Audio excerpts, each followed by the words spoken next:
After traveling for about 3 hours along the Mbarara Masaka Road, you will find yourself at Sanga Trading Center.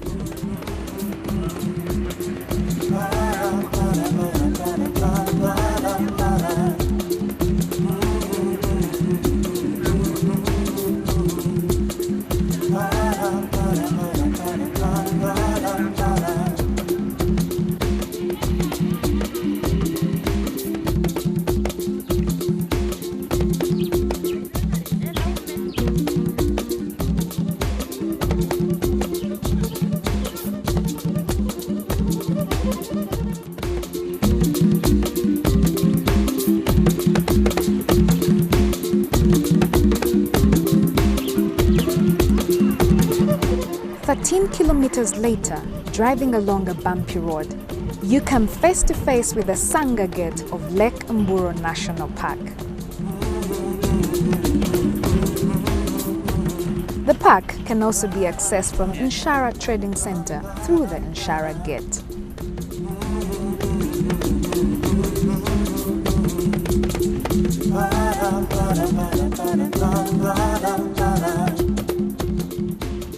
The smallest of all Uganda's savanna national parks, Lake Mburo, is only 260 square kilometers. Its wooded and open savanna forests, rocky outcrops, bushes, thickets and rich wetlands are home to a surprising diversity of plants and animals. Gazetted in 1982, the park benefits from a good working relationship with the local Bahima community, who have realized that the park is an asset. This is because a percentage of the park's income goes to supporting community development projects such as schools and clinics. The Bahima, mainly a pastoral community owning large herds of longhorn cattle, which you will sometimes find grazing within the park's grounds, side by side with the zebras and impala. They have taken to farming though, and own large plantations of matoke, which is a staple food for many of the communities in central and western Uganda.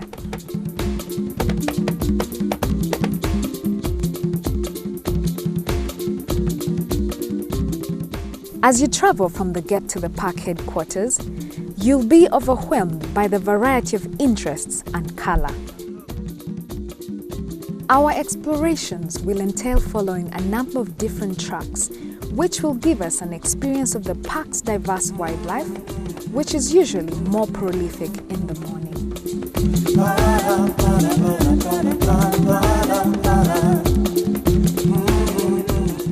Our progress down the impala track brought us face to face with small herds of impala, with the occasional warthog wandering in the background.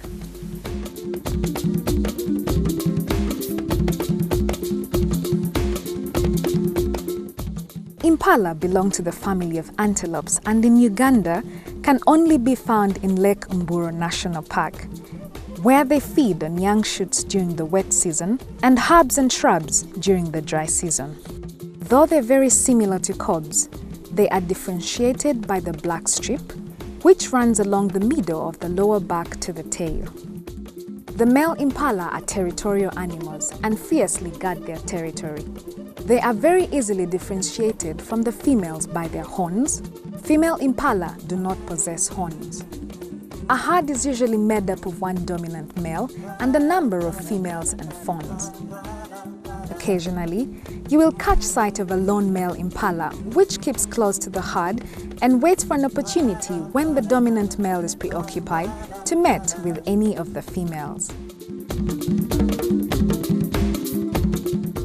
In East Africa, young are born all year round, but birth peaks usually coincide with the rains. The fawns are suckled for 4 to 6 months and grow rapidly, reaching maturity at a little over a year. The young males, however, are evicted from their mothers' groups when they are 6 months old, staying around the edges of the herd until they join a bachelor group.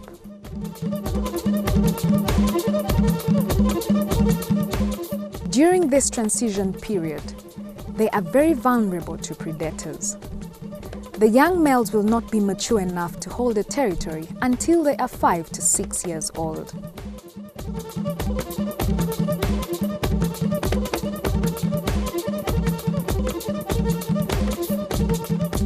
Going down the zebra track, the route takes us towards a wide valley with scattered clumps of trees. Here, we behold small herds of zebra grazing in the grassland. Unlike the antelopes, zebras are social animals and live in harems. The zebras belong to the horse family, with each zebra having its own unique pattern of stripes, just like fingerprints. Zebras sleep while standing with necks placed against each other's backs, except for the very young ones.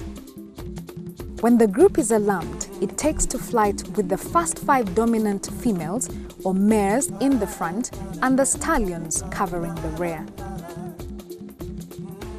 During the mating season, the stallions will fiercely attack each other to gain superiority, therefore winning the mate.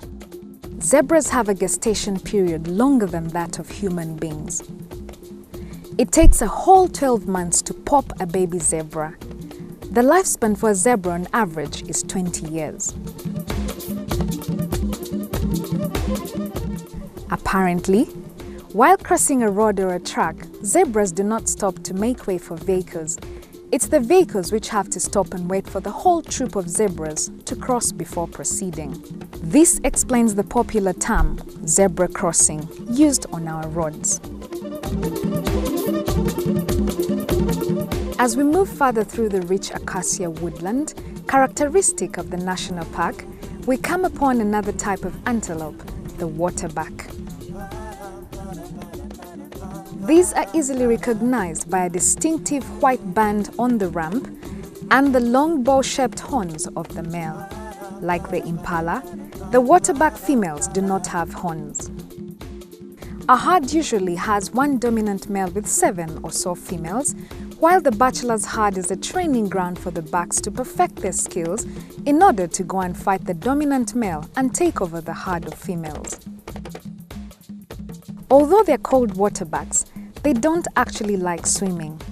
They live in savanna, woodland, and stony hills, but always near water points, as they like to drink water regularly.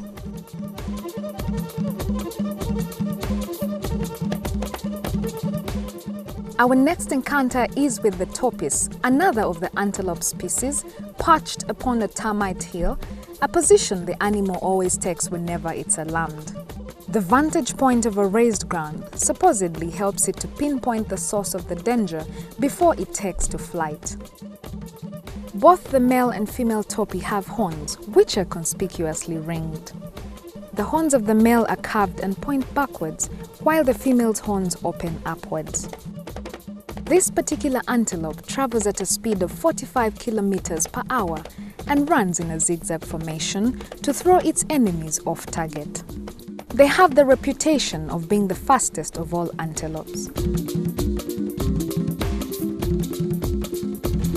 With a heightened sense of excitement, we made our way to the last stop on this trail, the Salt Lick.